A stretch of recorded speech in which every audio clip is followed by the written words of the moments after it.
Magandang araw po, welcome po sa aking channel, Love9TV. Patalasasan po, meron po ba kayong mga properties na napapabayaan or non-performing assets? Plan nyo ibenta, pero wala kayong oras sa pagbenta nito. Kung ito'y pagkakatiwala nyo po sa amin, tawag lang po kayo sa aking numero. Usap po tayo, gawin ko po ng video for free.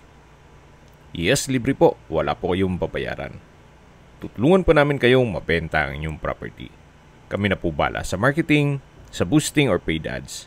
Even sa tripping, hindi na po kayo mapapagod sa pag-entertain ng mga buyers. Kami na po bala sa lahat.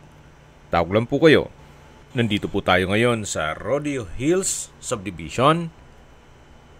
Ito po'y along Tagaytay, Nasugbu Highway.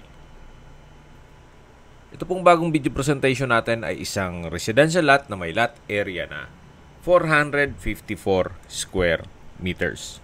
Ito po'y titulado, buhay po ang may-ari, kaya wala po kayong magiging problema sa documentation o sa transfer ng title. Napakatahimik po ng lugar, sariwa ang hangin at malamig po ang klima.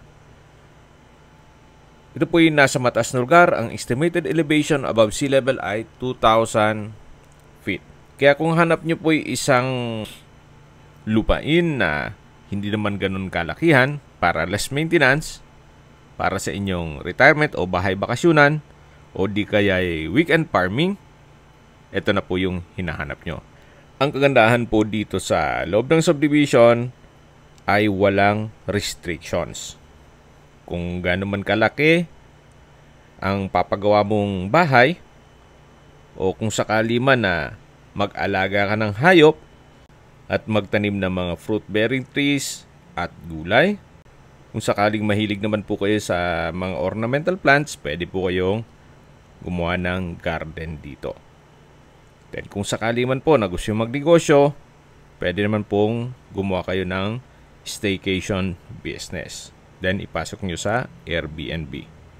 So mula po dito hanggang dun sa dulo, yung may araw. Actually dun sa may bakod, to be specific. At mula po dito sa daan, medyo mababa po ang lupa. May mga ilang kabahayan na rin po dito, kaya may access na rin po ng tubig, kuryente at internet provider.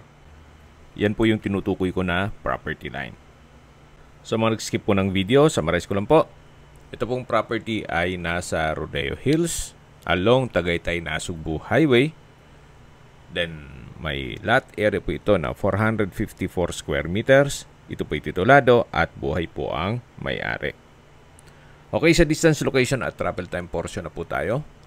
Kung familiar po kayo sa Sonia's Garden, ang distance is 1.4 kilometers at ang travel time is 4 minutes. At mula naman po sa Tagaytay, Nasugbu Highway, ang distance is 1.2 kilometers at ang travel time is 3 minutes. Accessible din po ito ng public transportation gawa ng meron pong mga bus na dumadaan sa Tagaytay, Nasugbu Highway papuntang Manila going to Lemery, vice versa. Even sa Alfonso, dyan po sa tapat dumadaan.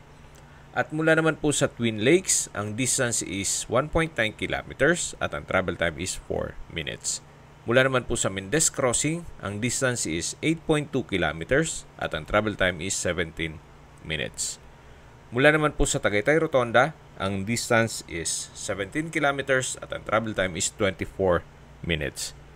Kompleto na po doon kaya ng malls, hotels, restaurants, banks, schools, church at hospital. Yan po yung lagi kong binabanggit sa inyo na dapat nyo i-consider sa paghanap ng property, yung meron pong malapit na hospital.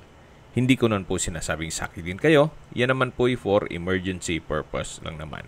At mula naman po sa Manila o sa airport, ang distance is 76 kilometers at ang travel time is 1 hour and 44 minutes. Okay, sa presyo na po tayo. Binebenta po ito ni owner sa halagang 8,500 pesos per square meter net. Ibig pong sabihin, si buyer na po ang sasagot sa lahat ng taxes at expenses with regards to documentation. At please manage your expectation once na nag-set tayo ng tripping, gawa ng medyo rough road pa po siya. Mula sa main road, going dito sa property, ito po ang daan. Pero pagdating sa main road, konkreto na po. Kung may mga katanungan po kayo, tawag lang po kayo sa aking numero. At sa mga kababayan naman natin na sa ibang bansa, meron po akong Telegram. Sa mga iPhone user naman, may iMessage. Meron din pong Imo, Skype, Viber at WhatsApp. Same number lang po, 0917-316-3399. Sa mga nagtatanong naman po ng aming Facebook, meron po aming Facebook page na Nov9TV at Facebook Real Video. Meron din pong TikTok at Instagram. May ibang YouTube channel po kami na The Nov9TV Channel, Nov9TV Listings, Nov9TV On The Spot, at Nov9TV Updates. Sana po naibigan nyo ang video presentation. Paki-like and subscribe na po sa aking channel para ma-update din po kayo sa aking future listings. Kung sakali po hanap nyo yung mas malaking sukat ng lupa, meron din po kaming ibang listings na pwede nyong pagpilian. Huwag po kayo mag-atubiling tumawag sa amin, then let us know your budget para malaman namin kung anong property pwede naming ilok sa inyo. Sa lahat mong viewer, subscriber at nagtiwala po sa amin, salamat po sa suporta. Ingat po kayo lagi at yung pamilya. Maraming salamat po.